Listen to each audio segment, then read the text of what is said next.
A chuva batia forte contra as janelas do meu apartamento em Portland, a batida constante de uma tempestade que parecia mais antiga que as nuvens sobre a baía. Eu estava sentado no sofá com o laptop ainda aberto ao meu lado, tentando terminar uma proposta que se recusava a fazer sentido. O meu telefone vibrou uma vez, cortante no silêncio uma nova mensagem de voz. Não hesitei. Toquei para ouvir, esperando ouvir uma anotação de um cliente ou talvez um lembrete que eu mesmo havia gravado. Em vez disso, a voz de Damien encheu a sala. Mãe, tenho pensado sobre o que conversamos.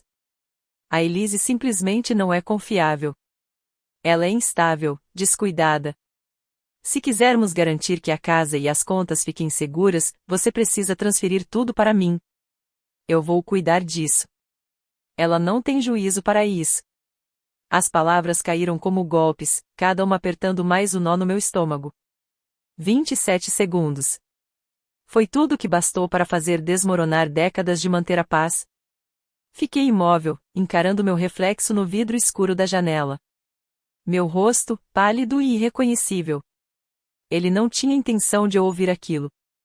Achava que estava sussurrando na suposta direção segura para nossa mãe, moldando a visão dela sobre mim mais uma vez. Não era só rivalidade. Não era o costumeiro atrito familiar de orgulho e acusações. Era um plano, deliberado e afiado, pensado para me empurrar para fora da história da minha própria família. A mensagem terminou com um clique seco que mergulhou o cômodo no silêncio, deixando-me sozinho com uma verdade que jamais poderia ser desolvida. Salvei o arquivo, deixei o telefone na mesa ao meu lado e me recostei, já sabendo que amanhã eu não acordaria a mesma. A tempestade lá fora havia diminuído para uma garoa pela manhã, mas dentro do meu peito o peso da mensagem de voz de Damian pressionava mais do que as nuvens. Ela me puxava para trás, para anos que silenciosamente me prepararam para este momento. Brunswick, Maine. Nossa infância se desenrolou em ruas arborizadas onde todos pareciam conhecer o nome do meu irmão. Damian era o capitão do time de futebol. O garoto que os professores elogiavam pelo carisma, mesmo quando entregava o dever atrasado. Eu era a das notas perfeitas. A menina que passava o almoço na biblioteca. As pessoas se lembravam dos touchdowns de Damian, não das minhas bolsas de estudo. Mamãe nos adorava, mas o orgulho em sua voz sempre soava mais forte quando falava dele. Damian é um líder, dizia nas reuniões de pais e mestres. Sobre mim, sorria docemente e acrescentava, Elise é confiável. Nunca foi dito para ferir, mas traçava uma linha invisível entre brilho e pano de fundo. Esse padrão nos seguiu até a vida adulta. Quando chegava a época de pagar os impostos da casa antiga da mamãe, perto da Main Street, era eu quem ligava para o cartório, resolvia as multas, preenchia a papelada. Mas no dia de ação de graças, Damian erguia a taça e anunciava, não se preocupem, eu paguei os impostos de novo este ano. Os olhos de mamãe brilhavam, e eu permanecia em silêncio. Ele havia aperfeiçoado esse ritmo, elogios públicos para me manter submissa. Sussurros privados para me pintar como frágil. Nos jantares de família, ele se inclinava para perto da mamãe e murmurava alto o suficiente para eu ouvir, Elise trabalha demais. Ela esquece das coisas. Eu me preocupo com o estresse dela. Eu mastigava a comida devagar, fingindo que não importava, fingindo que aquelas palavras não estavam corroendo as bordas do meu lugar na família. Agora, com a mensagem ainda ecoando, eu entendia que todos aqueles anos tinham sido ensaios. As humilhações que deixei passar construíram a base para essa última traição. Damian vinha escrevendo o roteiro da família há décadas, e eu representava o papel que ele me atribuía sem protestar. Mas, sentada no meu apartamento em Portland, com a prova salva no meu celular, eu sabia que o roteiro estava mudando e, desta vez, eu não recitaria as falas dele. Quanto mais velha eu ficava, mais fácil era confundir as palavras de Damian com a verdade. Elas chegavam disfarçadas de preocupação, mas por baixo carregavam o veneno do julgamento. Ele olhava para minhas sacolas de compras quando eu passava na casa da mamãe e balançava a cabeça. Você realmente precisa gastar tanto com produtos frescos? Elise, metade disso vai estragar antes de você usar. Quando eu lembrava que a maior parte era para as refeições dela, ele suspirava, como se eu fosse a que estava desperdiçando dinheiro, e não cuidando da saúde dela. No começo, deixei os comentários passarem, mas logo eles se multiplicaram. Ele criticava os horários que eu mantinha com meus clientes de consultoria, insinuando que eu não trabalhava o suficiente para contribuir. E, no instante seguinte, sugeria que eu era focada demais na carreira para ser atenciosa com mamãe. Quando as receitas de Margot precisaram ser ajustadas, ele disse a ela que eu tinha sido descuidada por não perceber os sinais de alerta cedo. Os hematomas que ele deixava não estavam na minha pele, mas no espaço cada vez menor que eu ocupava dentro das minhas próprias escolhas. Passei a conferir 2 vezes cada recibo, reler cada anotação médica, ensaiar explicações antes de falar. Até que os números começaram a falar mais alto do que as palavras dele. Numa noite, revisando os extratos bancários da mamãe, percebi um saque recorrente identificado apenas com uma LLC de Damian. Pequeno no início, $100 aqui, 200 ali. Mas constante, como um sifão. Rastreei os saques de volta por 6 meses, quase $5.000 no total. Quando o confrontei, ele riu baixo, como se eu tivesse me confundido. Elise, você interpretou errado os extratos. São reembolsos de despesas que eu cobri. Você não o entenderia. É complicado. Ele inclinou a cabeça do jeito de sempre, condescendente e ensaiado. E, por um instante, quase acreditei nele, mas o aperto no meu estômago dizia o contrário. Não tive coragem de mostrar para a mamãe ainda não.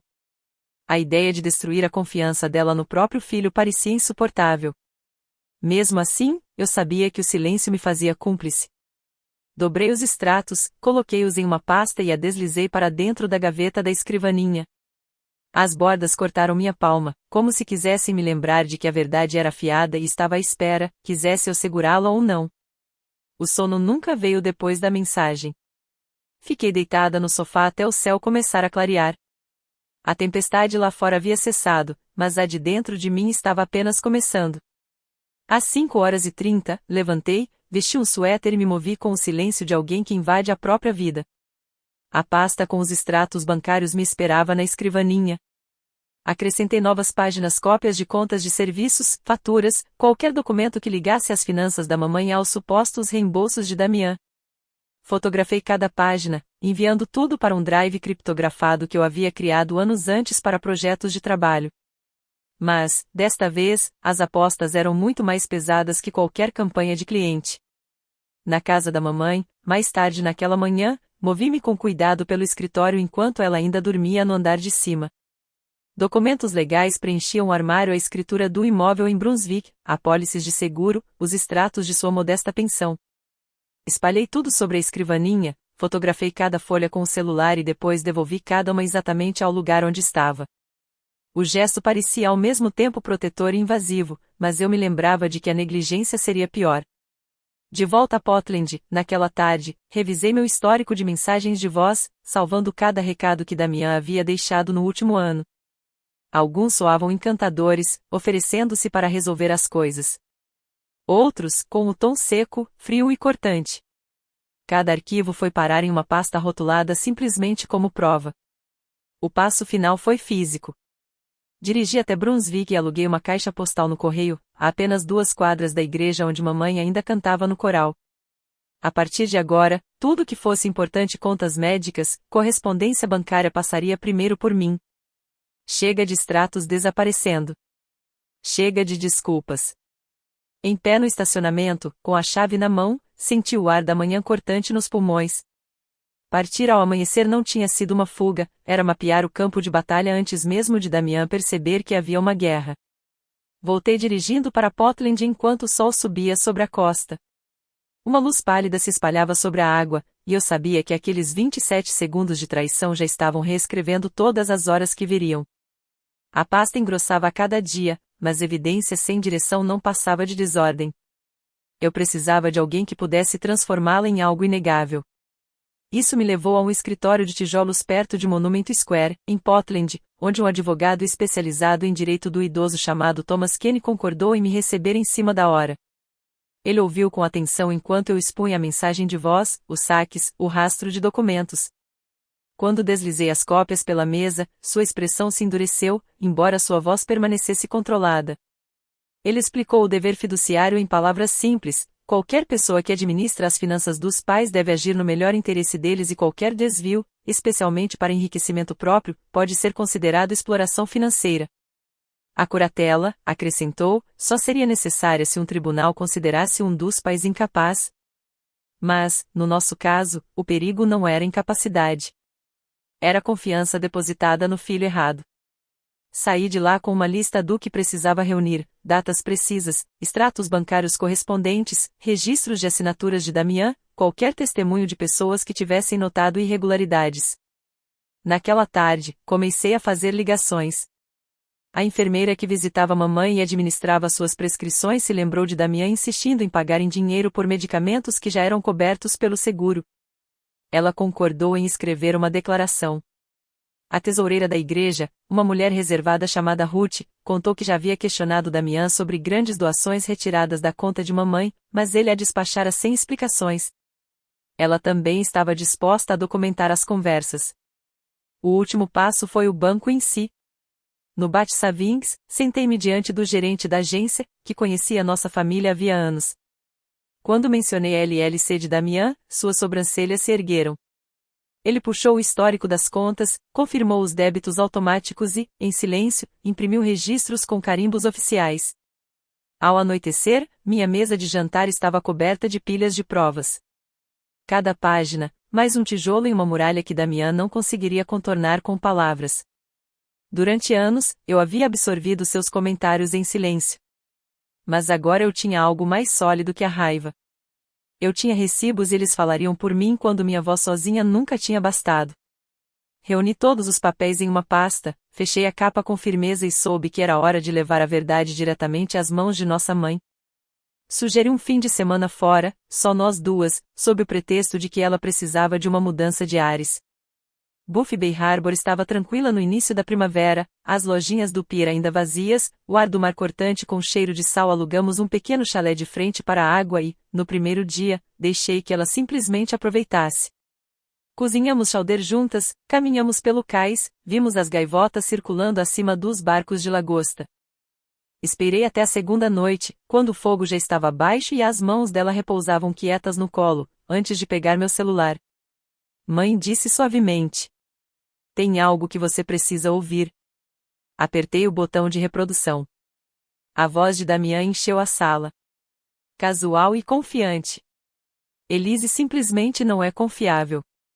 Ela é instável, descuidada. Você precisa transferir tudo para mim. Ela não tem discernimento para isso. Quando a gravação terminou, o silêncio se instalou mais pesado que a maré lá fora. Mamãe piscou, os lábios se comprimindo. Finalmente, disse. Ele quer o bem.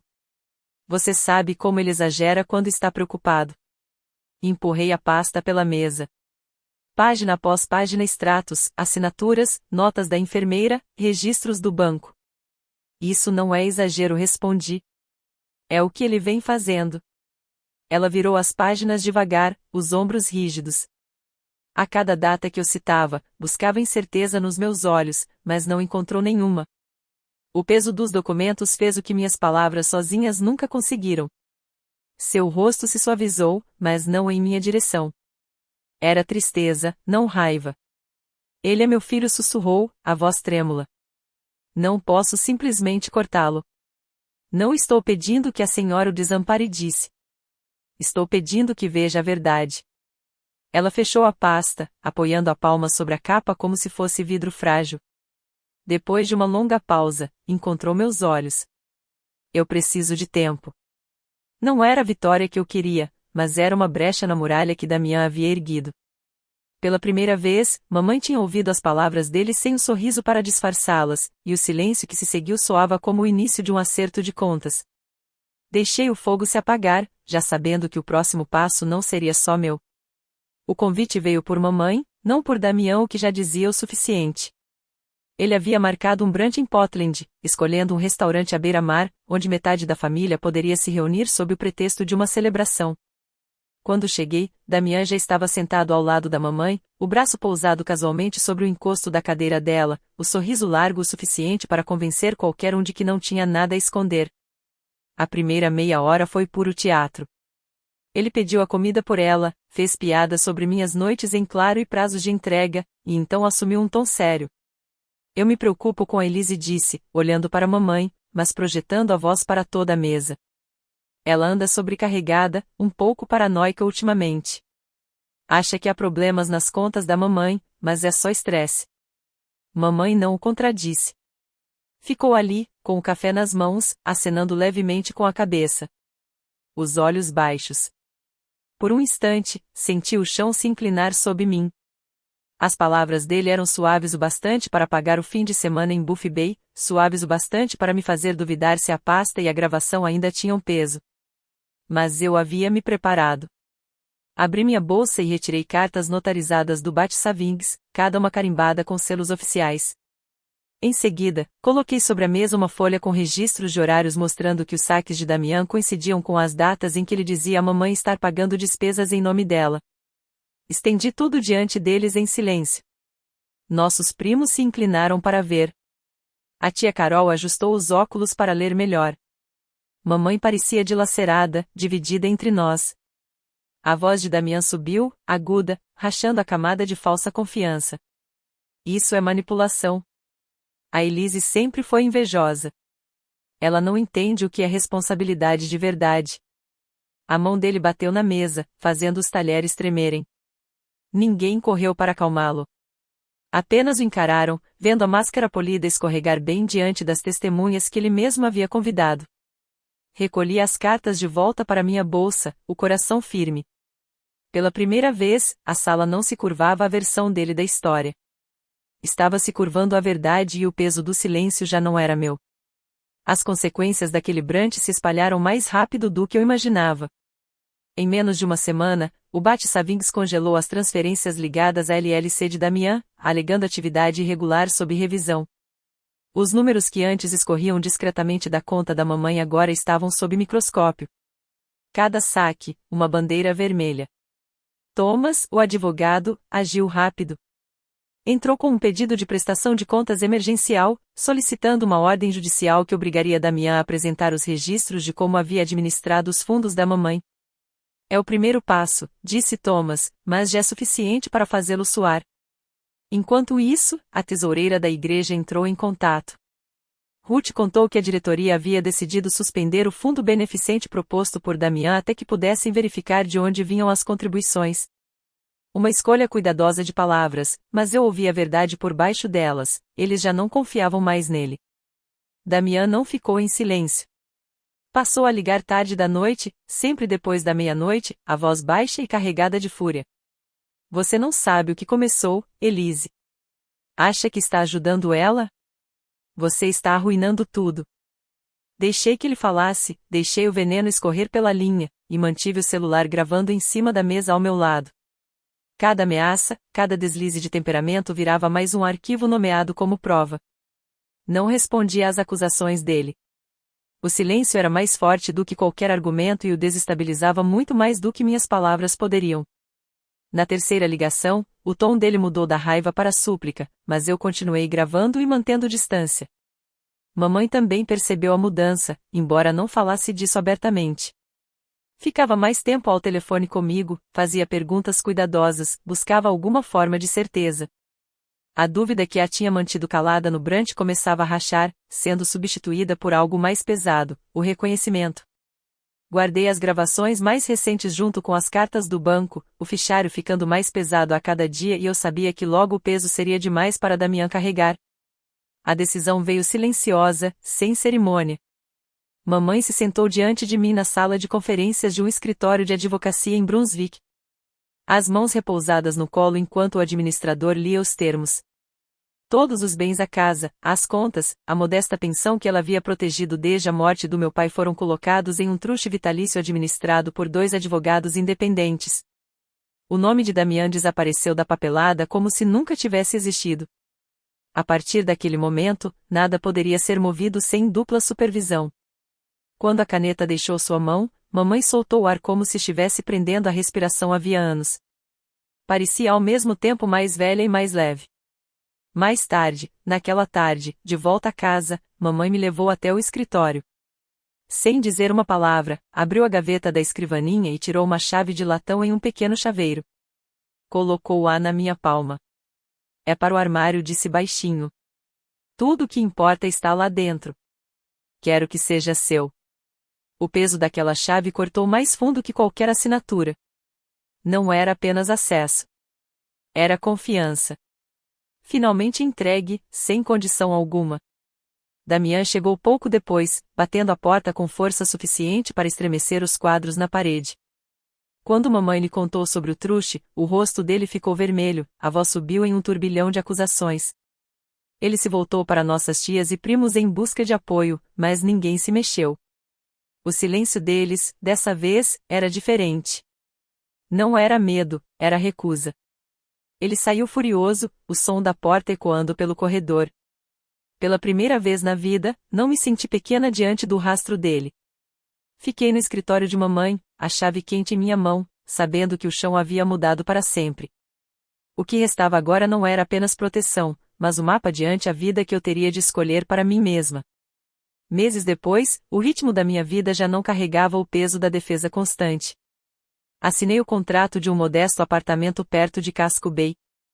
Suas janelas se abriam para o porto, onde a maré subia e descia sem pedir permissão a ninguém. Era meu, pago com o meu próprio trabalho, intocado pelo alcance de Damião ou pelas contas de mamãe.